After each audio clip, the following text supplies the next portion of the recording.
Selamat datang di Chill and Enjoy Podcast. Our passion, your entertainment. Nah, malam hari ini kita kedatangan narasumber yang sangat luar biasa. Halo semua. Jadi perkenalkan, saya Desti Hani Aulia, panggilnya Desti. Jadi saya sekarang seorang karyawan di perusahaan swasta yang berada di bidang ekspor. Wih, luar biasa dong. Dia adalah seorang wanita karir. Nah, sis, aku mau tanya dong. Nah, hari ini kan kita angkat topik tentang bahasa Inggris di dunia kerja. Nah, menurut kamu nih sis, mengapa bahasa Inggris dianggap sebagai bahasa yang penting bagi para pekerja maupun profesional di dunia kerja? Coba jelaskan sis. Jadi ini menurutnya sebenarnya aku pengen sharing yang misalkan pengalamanku ya, experience-ku ya. Jadi kenapa sih bahasa Inggris itu penting buat di dunia kerja ya? Sekarang ini kan kita ini kerja ini persaingannya ketat banget nih Kak. Benar. Nah jadi kalau misalnya kita punya skill, itu harusnya skill yang lebih. Kita harus punya value yang lebih dibandingkan yang teman-teman yang lain. Misalnya kalau kita mau bersaing nih, salah satunya apa? Dengan memiliki kemampuan bahasa Inggris. Karena bahasa Inggris itu adalah bahasa yang internasional, yang sudah standar. Jadi kalau kita nggak bisa bahasa lain selain bahasa Inggris, minimal kita bisa bahasa Inggris Kak. Karena di bahasa Inggris itu bahasa yang dipakai seluruh orang di dunia untuk berkomunikasi, apalagi di dunia kerja nih. Banyak sekali dunia kerja itu menggunakan bahasa Inggris di pekerjaannya, meskipun negara mereka nih Kak bukan negara Inggris nih, bukan negara yang pakai bahasa Inggris, tapi kayak kita Indonesia, kita juga pakai bahasa Inggris Kak dalam dunia kerja. Jadi memang penting banget kita sebagai calon-calon sumber daya di Indonesia itu bisa bahasa Inggris. Jadi bahasa Inggris itu sangat penting ya, sangat penting banget, di dunia kerja. Oke. Terus apakah ada pengaruh nih kemahiran atau mahir berbahasa Inggris terhadap seseorang prospek untuk karir atau peluang kerja? Nah, ini kalau pandangan, menurut pandangan aku sih ada prospeknya ya kalau kita bisa bahasa Inggris. Kalau kita bisa mahir, semakin mahir kita nih, semakin kita punya skill yang dipandang yang bagus nih di dunia kerja. Karena semakin mahir kita akan bisa bekerja di tempat-tempat yang strategis di dunia kerja. Misalnya nih kayak saya, karena saya bekerjanya di bidang ekspor impor, jadi perusahaannya itu adalah perusahaan pengekspor barang dari Indonesia. Nah yang pasti kalau kita punya skill bahasa Inggris, kita punya berpeluang nih untuk apply, untuk ngelamar di situ. Karena memang dicari orang-orang yang bisa bahasa Inggris untuk bekerja di perusahaan seperti itu. Kayak gitu. Dan sebenarnya nggak mesti harus perusahaan ekspor impor aja nih Kak. Perusahaan-perusahaan lain nih, misalnya perusahaan seperti MNC, multinational company, atau perusahaan yang dia tuh perusahaan internasional nih Kak, tapi dia punya cabang di Indonesia. Itu juga penting, dia juga nyari karyawan-karyawan yang bisa bahasa Inggris. Jadi kalau misalnya teman-teman di sini itu mahir bahasa Inggris, itu peluang karirnya itu besar. Nggak hanya cuma bisa bekerja di Indonesia, di perusahaan Indonesia ya, domestik, kita juga bisa bekerja di perusahaan internasional di Indonesia. Jadi karirnya sangat terbuka lebar nih Kak kalau kita bisa mahir bahasa Inggris kayak gitu. Jadi ya kalau bisa sih kita bisa mahir Kak di bahasa Inggris itu. Oh, oke. Kemudian nih, apakah ada ini kan di dunia pekerjaan kalau kita berbahasa Inggris pasti ada tantangan nih. Nah, menurutmu apakah ada tantangan mungkin dihadapi oleh non penutur asli bahasa Inggris di tempat kerja, dan bagaimana cara mengatasinya? Sebenarnya ini tantangan yang lucu sih Kak, yang unik juga ini. Ini pengalaman aku kerja di perusahaan ekspor. Di perusahaan ekspor itu kan klien kita kan dari luar negeri nih Kak, customer kita kan dari luar negeri. Nah di situ itu kita harus bisa punya skill mengerti, memahami bahasa Inggrisnya orang luar negeri. Dalam kasus ini nih Kak, bahasa Inggrisnya orang-orang yang di luar kayak Amerika, Inggris, Australia. Bahasa Inggrisnya orang-orang yang bukan native speaker yang bahasa Inggris ya, yang memang bukan bule-bule yang asli bahasa Inggris nih ya. Jadi aku nih lucu nih Kak, aku tuh punya pengalaman nih. Jadi aku punya pengalaman berkomunikasi sama orang luar negeri, kebanyakan dari Asia sih Kak. Aku agak jarang nih dapat yang dari Amerika, Australia, karena memang pasar di perusahaan itu pasar ekspornya itu lebih ke Asia. Lebih ke Asia. Jadi aku tuh sering dapat customer itu dari negara Asia. Yang sering itu dari Cina, kemudian dari Malaysia, India, Pakistan, Bangladesh. Nah, itu negara-negara yang paling sering aku temuin klien customernya.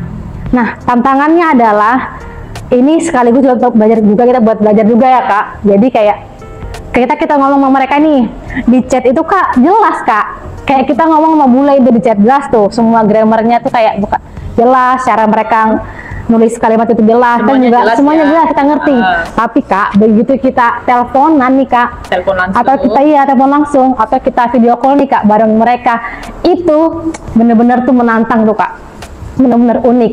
Karena cara mereka ngomong, how they speak, itu different from native Western.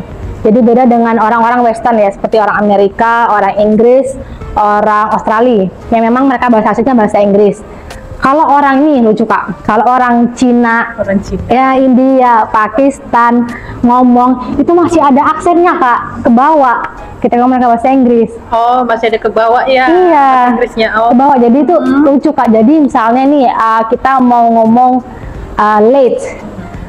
Orang late kan terlambat nih. Yeah. Nah, orang India itu ngomongnya late. Jadi tuh kita tuh agak late apa? Saya pikir itu late membiarkan late gitu kan. Ternyata itu late terlambat. Oh, bahasanya yang berbeda. Bahasanya pengucapannya sebenarnya yang ditujukan, yang dimaksud adalah late terlambat. Tapi karena mereka actionnya tuh kental, lidahnya itu kental banget kan. Kayak bahasa kita ngomongnya medok lah ya kalau di Indonesia ya. Medoknya tuh lebih ke kayak apa ya? Jawa lah. Kalau kita kan medok Jawa nih misalnya di Indonesia. Mereka tuh kan memang medoknya medok sana nih, misalnya medok India. Jadi tuh misalnya dia pengennya tuh ngomong late, tapi karena mereka medok banget nih, kedengarannya kayak late. Kayak gitu Kak. Jadi lucu. Jadi tuh antara pengucapan dan pendengaran kita itu berbeda-beda teman. Iya benar. Jadi lucu. Jadi ketika jadi kalau misalnya saya ini diajakin VC, diajakin video call, atau diajakin telepon sama mereka, saya pasti harus pasang 2 telinga nih Kak. Harus pasang 2 telinga, terbuka lebar nih Kak. Harus fokus. Dan saya tuh harus ke belakang kantor Kak, karena kalau saya di depan kantor tuh kan rame nih. Kalau saya di kantor di ruangan kan rame, kadang banyak karyawan-karyawan lain. Saya ke belakang tuh Kak, nyari tempat yang sepi, yang hening gitu Kak. Jadi biar nggak ada suara-suara. Jadi biar saya tuh supaya bisa mendengar jelas nih Kak mereka itu. Jadi tuh lucu lah. Kalau saya misalnya nih ada orang lewat aja, saya udah buyar dah tuh dari mereka ngomong apa dah. Jadi itu sih Kak tantangannya belajar bahasa Inggris di dunia kerja ya, belajar menerapkan bahasa Inggris di dunia kerja, tantangannya itu sih Kak. Jadi nggak semua orang itu yang kita temui berbahasa Inggris itu seperti native, seperti orang-orang bule Amerika Inggris gitu. Kadang-kadang mereka berbahasa itu membawa aksennya. Sebenarnya nggak salah dengan itu, karena kan memang namanya bahasa itu kan nggak langsung fluent banget gitu kan, nggak langsung instan gitu. Dan justru ini malah jadi kayak ini Kak, jadi kayak semacam booster buat kita. Sebenarnya kita Indonesia ini slightly better daripada mereka bahasa Inggrisnya, karena kita itu bisa pronunciation itu mirip-mirip dengan native, beda dengan mereka yang sangat kental accentnya. Jadi itu malah buat booster, ayo dong pede aja ngomong bahasa Inggris. Masa kalah sama negara lain yang mereka pede aja kok dengan accentnya. Masa kita negara yang accentnya, kalau saya bilang accent kita tuh netral Kak, jadi nggak terlalu mendok. Jadi kalau kita mengikuti accentnya Western Amerika itu masih bisa. Jadi dibanding negara lain ya Kak, kayak gitu. Jadi ya itulah tantangannya. Tapi itu malah jadi skill baru nih Kak buat saya ini Kak waktu bekerja. Jadi kayak aku punya skill buat bisa memahami bule-bule dengan aksen seperti ini. Begitu mereka mau ngomong bahasa Inggris ya Kak.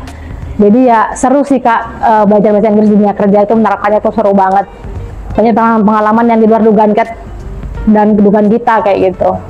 Berarti di dalam tantangan itu pasti ada penambah skill, kemudian jadi bumerang juga buat kita supaya kitanya lebih merasa lebih aware untuk ngobrol nih dengan orang-orang hebat, orang luar biasa lah. Seperti itu. Kemudian nih dalam hal keterampilan berbahasa Inggris dapat meningkatkan komunikasi dan collab antar anggota tim dan lingkungan kerja. Menurutmu seperti apa? Nah, kalau bahasa Inggris dalam misalnya untuk kolaborasi. Nah, jadi ketika kita misalnya nih dalam sebuah tim itu bisa berbahasa Inggris, kita akan lebih mudah untuk berkoordinasi nih Kak. Pertama yang misalnya kita dalam mengerjain proyek nih, proyek itu memang harus dikerjakan semua dalam bahasa Inggris karena dokumennya dalam bahasa Inggris, kemudian kayak cara kita presentasi dalam bahasa Inggris. Ketika misalnya teman-teman yang lain itu bisa bahasa Inggris, kita membahas bahasanya sama Kak. Nah, bahasanya sama, kita membahas dokumen bahasa Inggris nih. Oh, ya udah kita bahas itu karena kita memang paham bahasa Inggris kan, jadi bahasanya sama. Jadi ketika teman-teman tuh bisa bahasa Inggris, itu memudahkan berkomunikasi, memudahkan berkoordinasi gitu. Terutama dengan hal-hal yang kita kerjakan di dunia kerja itu sih Kak. Jadi ya penting banget sih untuk bisa sama tim itu masih saling menyemangati lah untuk saling bisa bahasa Inggris kayak gitu. Oke.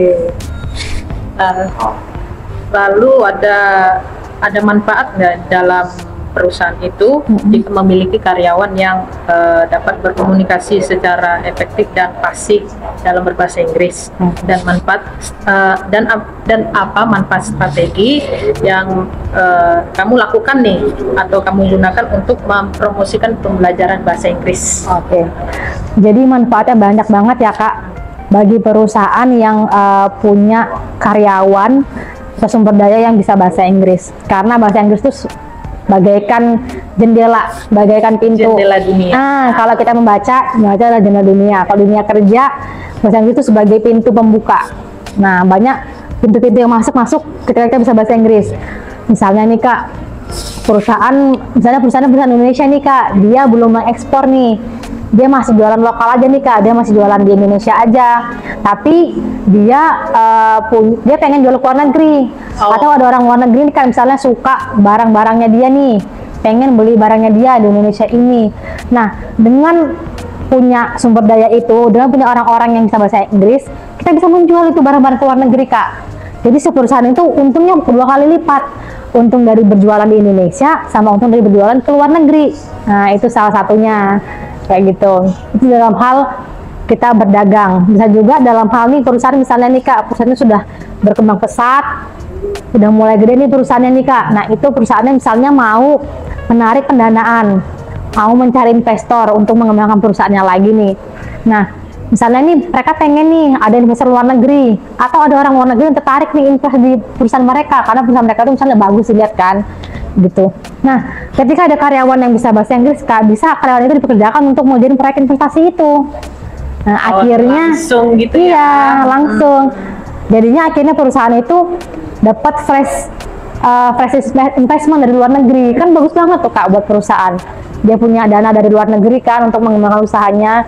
Akhirnya berkembang lagi nih perusahaannya nih Kak, kayak gitu. Jadi ya semakin luas. Benar. Jadi itu manfaatnya perusahaan ataupun badan usaha yang punya orang-orang di dalamnya yang bisa berbahasa Inggris. Jadi membuka pintu-pintu peluang-peluang untuk meningkatkan perusahaan itu sendiri kayak gitu. Oke. Kemudian nih kan tadi kita sudah bahas-bahas nih mulai dari manfaatnya, terus strateginya apa, kemudian kolaborasinya bagaimana. Nah, ini selanjutnya nih, apa peran bahasa Inggris dalam bisnis dan perdagangan internasional menurut pandangan si Esti? Iya, benar-benar. Jadi ya, apalagi kalau dalam perannya bahasa Inggris nih Kak, dalam bidang perdagangan itu benar besar banget ya Kak. Karena bahasa Inggris itu kan bahasa yang menjembatani perdagangan internasional antar negara gitu. Jadi negara yang berdagang itu pasti nih, kalau kita berdagang nih ya Kak, kita pasti butuh berkomunikasi. Betul. Kita pasti butuh berkontrak ya Kak ya. Betul. Kita misalnya mau jual beli kan ada tagihan tanah segala macam gitu kan. Kita pasti butuh berkontrak, butuh berdokumen. Itu semuanya dokumennya itu diatur dalam bahasa Inggris. Karena bahasa Inggris itu sebagai bahasa yang tengah-tengah lah. Karena kan nggak mungkin nih orang luar negeri bahasa yang sangat kuat. Iya, karena kan nggak mungkin nih orang-orang ini pakai bahasa kita kan, mereka nggak ngerti nih bahasa Indonesia. Iya, betul. Ya kan? Kita juga nggak ngerti nih bahasa, misalnya mau jual ke India, kita juga nggak ngerti bahasa India Kak, susah kan? Iya. Kayak gitu, kita cuma ngerti Bollywoodnya aja nih, tapi nggak ngerti bahasa Indianya kan nggak ngerti nih. Jadi ya, karena itulah gunanya bahasa Inggris sebagai memang diatur nih, di set buat sebagai bahasa penengah untuk orang-orang menjembatani negara-negara yang mau berdagang secara internasional kayak gitu. Jadi kalau di kami di dunia eksim itu ekspor impor itu semua dokumen itu diatur dalam bahasa Inggris, dokumen pengapalan, kontrak, dokumen keuangan kayak gitu kan, terus dokumen-dokumen pemeriksaan itu semua dalam bahasa Inggris Kak. Dokumen bank pun Kak itu dalam bahasa Inggris. Bener. Jadi misalnya kita kayak mereka kirim ke uang ke kita, itu dalam bahasa Inggris juga dokumennya pasti. Berarti bukan cuma perusahaan aja ya teman-teman, bahkan di bank pun harus berbahasa Inggris. Betul, betul. Jadi ini buat teman-teman juga nih yang kerja di bank nih. Ya. Jadi sambil diingat juga ya, di bank itu juga melayani transaksi dari luar negeri ke Indonesia maupun sebaliknya nih. Jadi kalau bisa bahasa Inggris nih penting banget nih buat teman-teman yang mau kerja di bank atau lagi kerja di bank gitu. Betul.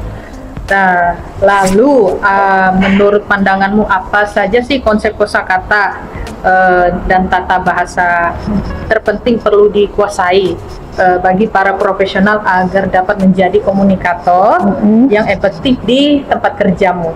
Oke.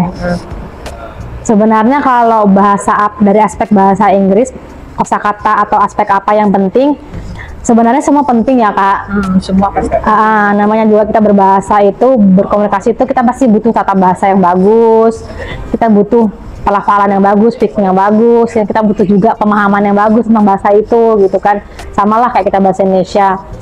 Tapi kalau di dunia kerja ini kita harus lebih ekstra lagi nih Kak. Karena dunia kerja ini kan benar-benar dunia yang profesional. Benar. Dunia yang yang hal yang tidak bisa main-main lah. Jadi usahakan bahasa yang kita gunakan tuh bahasa yang profesional gitu. Jadi kita bisa menulis dalam bahasa Inggris secara profesional. Kita bisa memahami bacaan juga dokumen-dokumen itu. Kita juga bisa nih berkomunikasi juga secara profesional gitu. Sebenarnya nggak mesti harus yang formal-formal banget sih Kak. Ada waktu yang kita formal, ada waktu kita nggak formal. Kayak misalnya nih pengalaman aku dulu, kalau aku ngechat sama orang Cina, orang India gitu kan, kalau kita ngechat tuh biasa aja Kak, kayak kita ngobrol sama teman-teman gitu biasa. Tapi ketika kita udah di email-emailan itu udah mulai bahasa formal gitu, apalagi di surat. Jadi harus bisa menyesuaikan antara bahasa informal atau bahasa formal kayak gitu. Jadi penting banget nih buat teman-teman yang mau belajar sebenarnya bahasa Inggris kerja itu bahasa Inggris yang apa? Bahasa Inggris yang English business ya, atau professional language ya, yang formal lah intinya. Boleh juga diselangin dengan informal untuk kita kayak ngomong secara biasa buat pendekatan dengan customer kan, karena nggak mungkin kita terus-terusan ngomong kerjaan aja kan, mereka juga pasti jenuh lah ya Kak ya. Jadi kadang-kadang itu aku sama customer klien itu kadang-kadang ngomongin yang lain nih Kak, sharing makanan, resep makanan, kadang-kadang nanyain di sana jam berapa gitu. Terus kalau misalnya nih tahun baru, basa-basi ya? Iya, basa-basi itu penting juga. Itu juga skill juga tuh, bisa basa-basi sama orang luar negeri tuh. Kayak misalnya ngucapin hari New Year, ngucapin Christmas, ngucapin Eid juga, Lebaran. Mereka juga ngucapin kita juga Kak. Kita juga ngucapin mereka balik gitu kan. Jadi apa ya, itulah gunanya kita bisa bahasa itu, supaya kita tuh nggak terpaku sama hal yang serius aja gitu. Jadi kita enak tuh ngobrol sama orang, anggaplah orang kain luar negeri itu seperti teman gitu. Ya waktunya kerja, berdagang, ini ya serius, kan sesuai dengan prosedur. Tapi kalau kita ngomong biasa, ya seperti kita kayak ngomong sama teman aja gitu Kak. Iya, gitu. ngobrol santai. Ada saatnya serius, ada saatnya santai. Iya, jadi itu sih.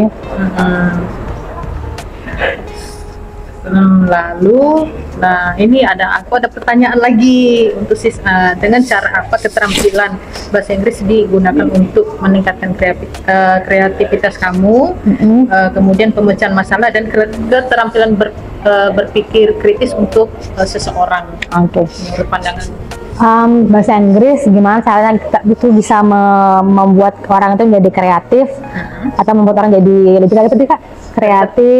Kreativitas, pemecahan masalah, kemudian berpikir kritis ya, berpikir kritis ya, benar. Seseorang. Jadi gimana sih bahasa Inggris itu bisa meninjau itu, bisa menyangkut itu. Jadi bahasa Inggris itu, nah ini manfaatnya, benefitnya nih Kak, kalau kita bahasa Inggris banyak, kita bisa pemahaman yang saya pelajarin kayak pemahaman orang yang betul-betul bahasa Inggris dan orang yang nggak bahasa Inggris itu berbeda. Kalau orang betul-betul bahasa Inggris, mereka akan berpikir seperti misalnya orang bule gitu kan. Caranya orang bule berpikir itu ternyata beda Kak dengan kita. Kayak misalnya caranya kita memecahkan masalah tuh beda Pak sama kita. Nah kalau kita bisa berbahasa Inggris, kita akhirnya ngerti mereka tuh berpikir seperti apa sih, cara yang mereka mencari masalah seperti apa, caranya gimana Kak. Kalau dulu aku itu sering-sering nonton film. Nonton film itu kan misalnya film-film yang berbau bahasa Inggris. Film-film misalnya temanya tentang kantoran. Situ tahu tuh, oh ternyata orang luar negeri tuh kalau berpikir tuh begini ya, cara mereka menyampaikan sesuatu begini, kayak gitu. Dan cara mereka untuk misalnya ngeriset, berpikir kritis seperti ini, kayak gitu. Dan kita bisa ngikutin itu Kak. Nah jadi kita menerapkan itu di dunia kita di sini bagus juga Kak. Nah, jadi ketika kita bisa bahasa Inggris, kita bisa memahami tuh caranya orang luar negeri berpikir seperti apa. Sebenarnya kita pun juga bagus juga sih. Kita juga nggak kalah pintar dengan mereka. Kita juga pintar banget orang Indonesia. Cuman yang saya alami adalah ketika kita bisa berpikiran seperti mereka, itu lebih jauh jangkauannya nih Kak, dibandingkan kita berpikir biasa gitu. Makanya kalau kita bisa bahasa Inggris, kita bisa banyak baca-baca literatur bahasa Inggris. Benar. Nah, baca-baca literatur, artikel kayak berita. Di situ kita usahakan untuk mengerti struktur yang mereka berpikir dalam situ tuh kayak apa. Nah, itu kita terapkan di dunia kerja, udah kita juga kan, itu berguna banget. Akhirnya kita bisa lebih kritis lah. Kita bisa lebih kreatif untuk berpikir, untuk menyampaikan pendapat, kita bisa lebih kreatif. Itu sih Kak, caranya untuk bagaimana kita bahasa Inggris itu bisa untuk kreativitas dan berpikir kritis kayak gitu. Berarti kita ini perlu lagi banyak belajar ya bahasa Inggris, bukan cuma dari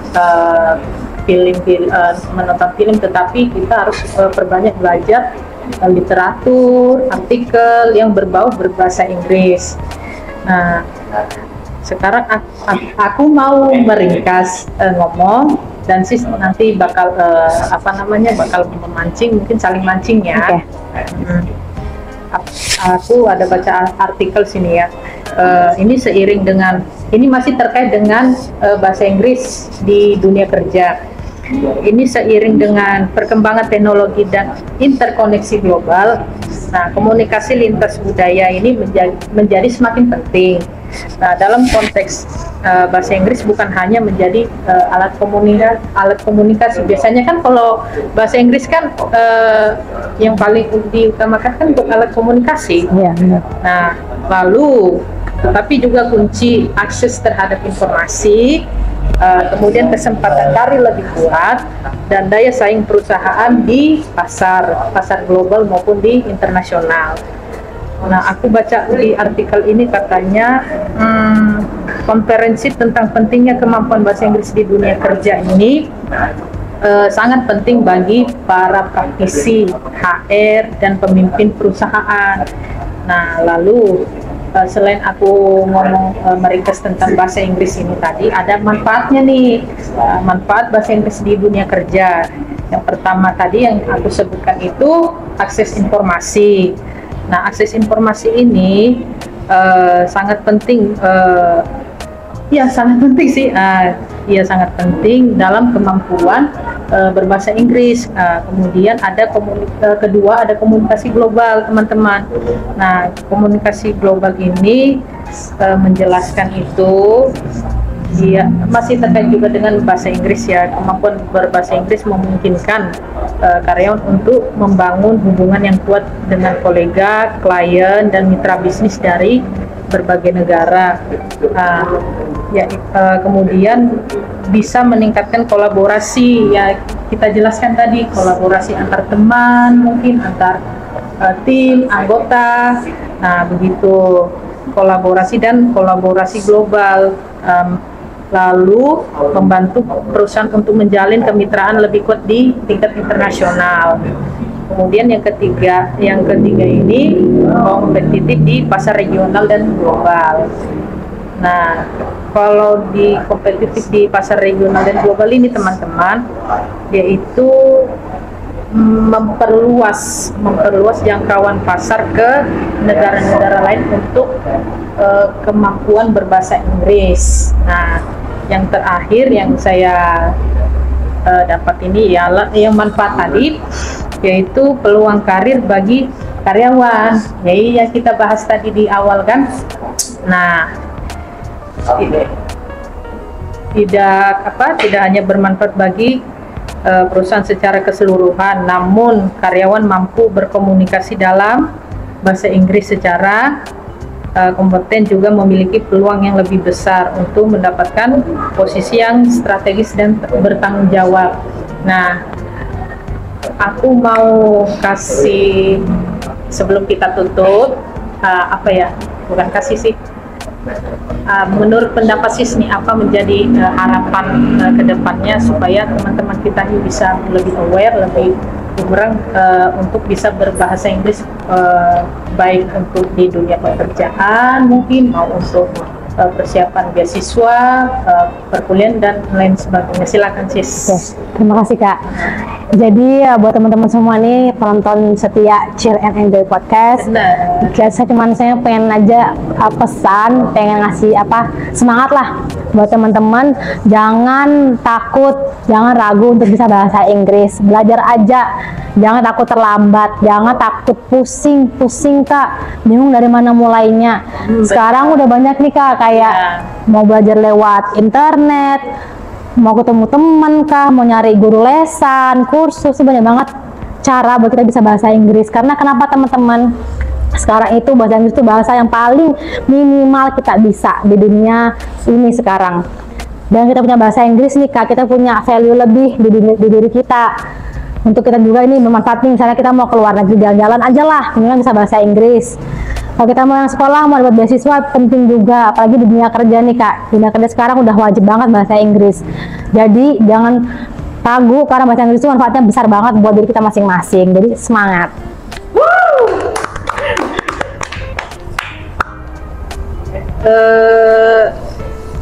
Apa nih? Close ya. Itulah harapan terbesarnya untuk buat anak-anak muda. Jangan pemalas, jangan pesimis. Pokoknya kalau mau pengen belajar bahasa Inggris, gas saja terus ya. Yes. Walaupun bertolak belakang, banyak keraguan. Kadang kalau kita mau belajar bahasa Inggris itu kayak apa ya?